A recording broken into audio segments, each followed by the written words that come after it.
मैंने तो कहा था, हम लोगों ने महापुरुषों से परामर्श करके लिखा था, आपको केवल 3 दिन का उपवास करना है। आपने 11 दिन का संपूर्ण उपोषण किया।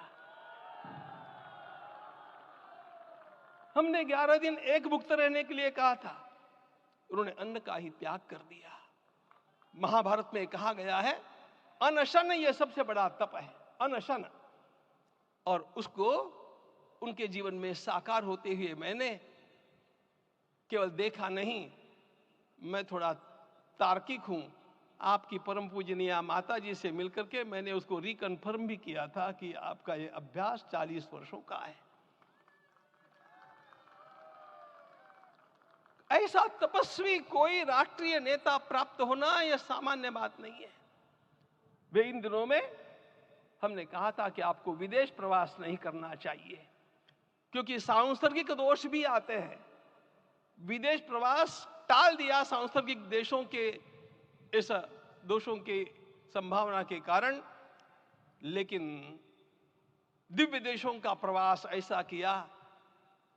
नासिक से आरंभ किया, गुरुवायूर गए, श्रीरंगम गए, रामेश्वरम गए।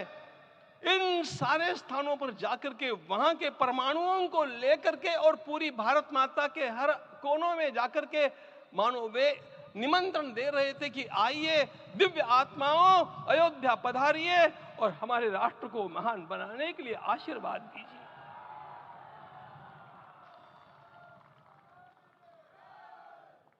हमने केवल कहा था 3 दिनों तक आपको भूमि शयन करना चाहिए।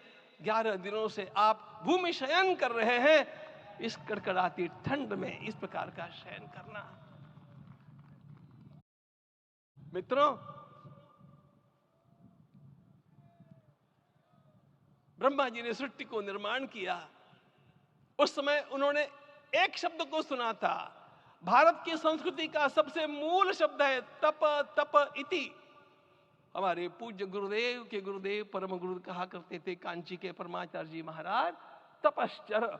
मैं जब भी उनसे मिलता था वे कहते थे तपश्चर। आज तप की कमी हो गई है और उस तप को हमने साकार आप में देखा। मुझे इस परंपरा को देखते हुए केवल एक राजा याद आता है जिसमें यह सब कुछ था, और उस राजा का नाम छत्रपति शिवाजी महाराज। छत्रपति शिवाजी महाराज। मित्रों, लोगों को पता नहीं है शायद, वे स्वयं जब मल्लिकार्जुन के दर्शन के लिए श्रीशैलम के ऊपर गए, 3 दिन का उपवास किया, 3 दिन शिव मंदिर में रहे, और महाराज ने कहा कि मुझे राज्य नहीं करना है, मुझे संन्यास लेना है, मैं शिव जी की आराधना के लिए जन्मा हूं, मुझे संन्यास लेना है, मुझे वापस मत ले जाइए। इतिहास का वो बड़ा विलक्षण प्रसंग है। उस प्रसंग में उनके सारे ज्येष्ठ मंत्रियों ने उनको समझाया और लौटा करके लाया कि यह भी आपका कार्य भगवत सेवा ही है।